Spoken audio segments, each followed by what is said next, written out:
Queridos alunos, a paz do Senhor Jesus, queridos, hoje é o último comentário dessa disciplina que nós estamos estudando, que é a disciplina da bibliologia.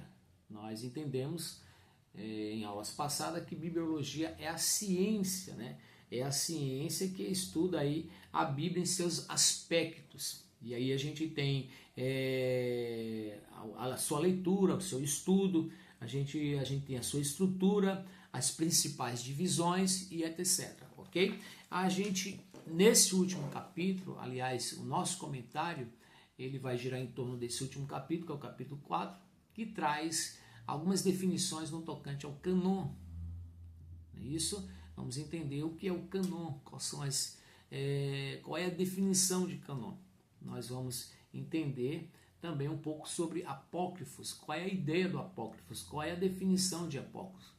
Nós vamos entender que o cânon se define por uma coleção de livros divinamente inspirados por Deus que institui a Bíblia. A gente vai ver isso logo no início, é isso? Logo no início a gente vai ver que livros inspirados por Deus que constituem a Bíblia. Esse é o cânon. Então eu posso dizer que a Bíblia é o cânon, uma vez que o cânon fala de Sagradas Escrituras. Então a Bíblia que temos em mãos, Bíblia, lembrando que quer dizer vários livros, ok? Um livro individual, Bíblia, vários livros. Então a gente entende que o cânon é a Bíblia, uma vez que são livros sagrados. Amém? E aí a gente tem a Bíblia hebraica, que, diferente da nossa, há só 24 livros. Ok? No tocante à quantidade, individual de livros. Isso não quer dizer que os livros da Bíblia hebraica são diferentes dos nossos livros. Aliás, a Bíblia hebraica é somente os livros do Antigo Testamento. Na Bíblia hebraica não tem o livro, aliás, o Novo Testamento. A Bíblia hebraica é só o Antigo Testamento. O fato dela ter 24 livros não quer dizer que não seja idêntico com os livros que há na nossa Bíblia de edição protestante. Amém? Como assim, pastor? Explica direitinho, vamos lá. Nós temos na nossa Bíblia, no Antigo Testamento, nós temos lei, história, poéticos, profetas menores e profetas maiores, ou profetas maiores, profetas menores. Na Bíblia de edição protestante, no Antigo Testamento nós temos 39 livros. Você tem 39 livros no Antigo Testamento. Se a Bíblia nossa, o Antigo Testamento nosso é a Bíblia hebraica, por que somente 24 num livro, aliás, na Torá, no livro hebraico, na Bíblia hebraica? A gente vai ver. Esse último capítulo, ele traz essa diferença aí. Por exemplo, a gente tem Samuel, Reis e Crônica. Claro, os dois, Samuel é 2, Reis é 2 e Crônica é 2. Porém, na Bíblia hebraica, no cânon hebraico, vou usar essa palavra, porque é a palavra técnica, teologicamente falando, no cânon hebraico é só um volume. Então você tem 6 volumes da nossa Bíblia, em um volume na Bíblia hebraica. E aí você já começa a entender o porquê a Bíblia hebraica só tem 24 livros. Vamos lá. Esdras, tá aqui, ó. Esdras e Neemias também é um volume só. Então você agora tem mais 2 livros que é um volume. Tá certo? Você também vai ver aqui na apostila que os 12 profetas menores é um volume. Então você tem 3 volumes. O primeiro são 3 livros a mais na nossa Bíblia. O segundo, 2 livros. E o terceiro, 12 livros. Então você tem 6 mais 12, 18. Mais 2, 20. Que se tornam 3. 20 menos 20 menos 3. Então 18 livros a mais na nossa Bíblia. Tá certo? Não é muito difícil de entender. Outra coisa também que é muito importante de se entender é que a nossa Bíblia tem 5 divisões. no Antigo Testamento. Enquanto a Torá, né, tem 3 divisões: lei, história e proféticos. Ketvi, Navi, Torá, Ketvi e Navi. Lei, Torá, lei, a Torá do rolo, lei, não é isso?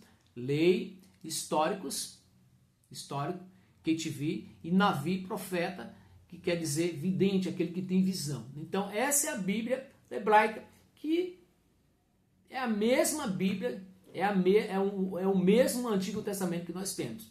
Por quê? Porque eles não têm o Novo Testamento. Eu parei e foquei gradativamente aqui de uma forma bem pausada para você entender essa classificação da Bíblia hebraica com a nossa.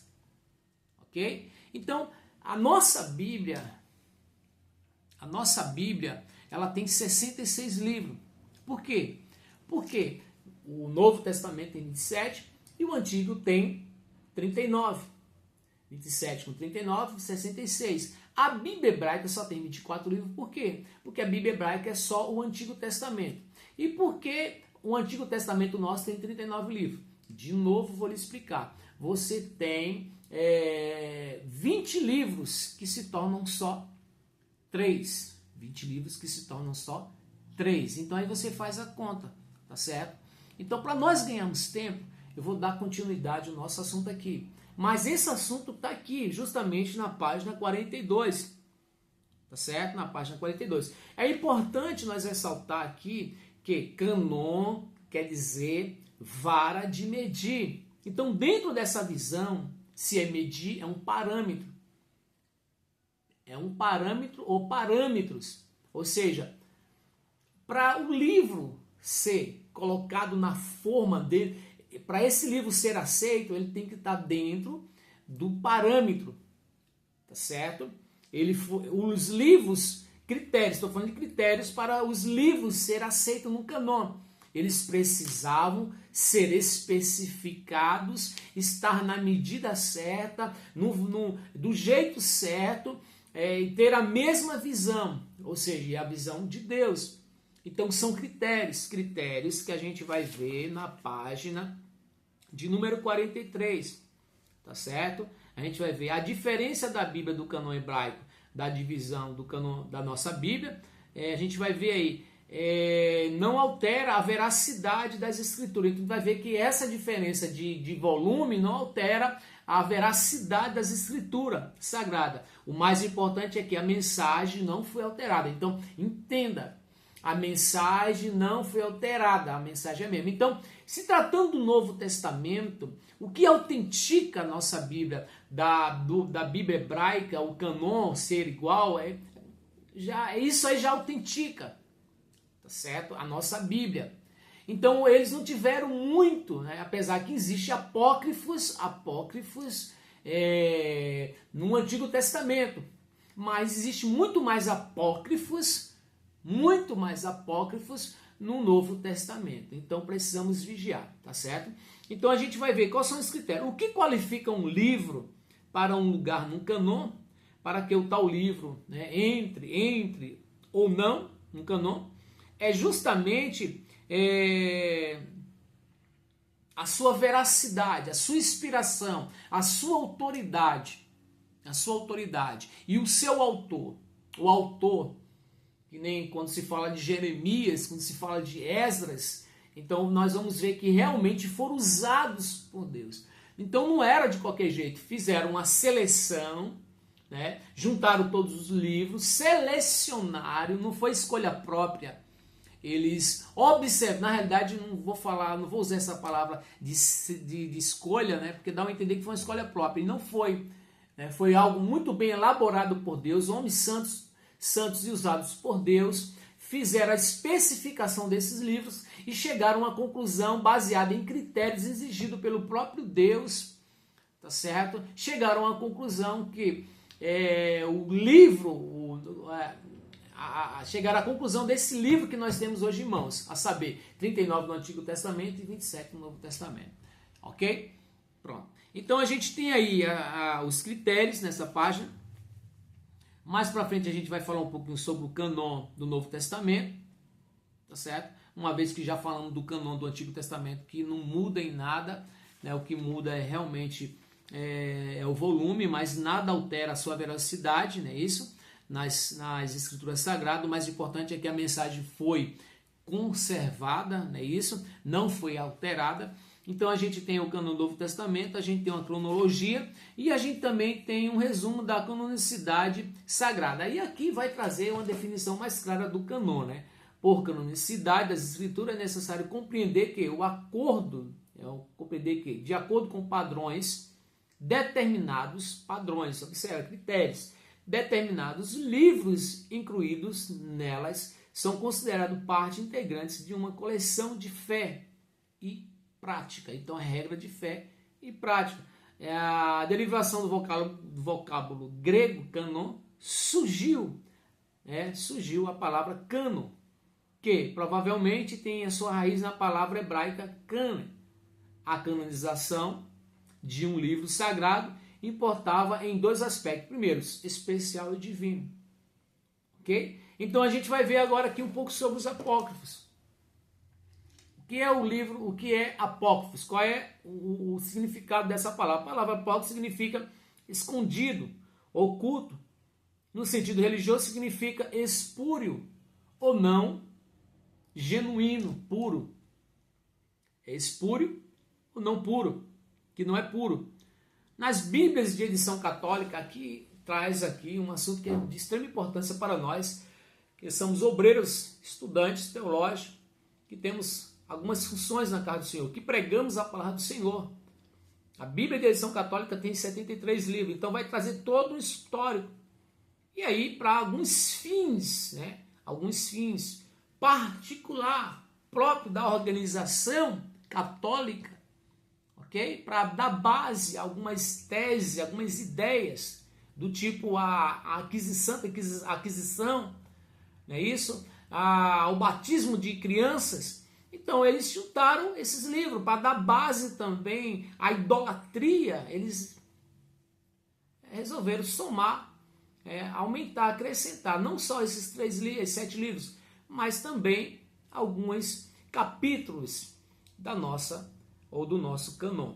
Então, a Bíblia de edição católica, ela foge da realidade, ok? Foge da realidade. Então, a gente vai ver aí um histórico sobre a Bíblia católica, que é bastante importante. E aí a gente vai ver a Bíblia como palavra de Deus. O que diferencia a Bíblia dos demais livros é justamente a sua inspiração. Então isso diferencia de qualquer outro livro. Lembrando que Bíblia é uma coleção de livros. São vários livros em uma só obra. É uma unidade com vários elementos. Tá bom? Mas o autor, por quê? Vamos entender isso aí. Porque a Bíblia temos ela como um único livro. Porque o seu autor é Deus. Aleluia. O seu assunto principal é Jesus Cristo. E o seu real intérprete é o Espírito Santo. Tá bom? São 66 livros escritos no período aí de 1.600 anos, quase 1.600 anos, 16 séculos, por 40 autores. Dentre esses autores, somente um não foi judeu, que foi Lucas.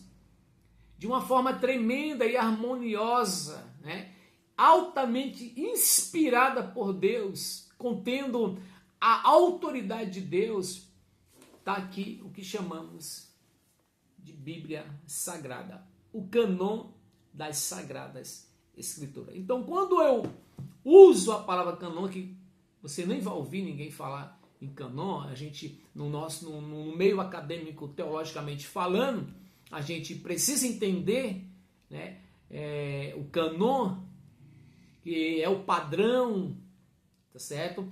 Que traz aí critérios, que traz aí medidas, parâmetros, Na realidade, o cânon, o assunto canônico é um assunto histórico, bíblico, que precisamos conhecer.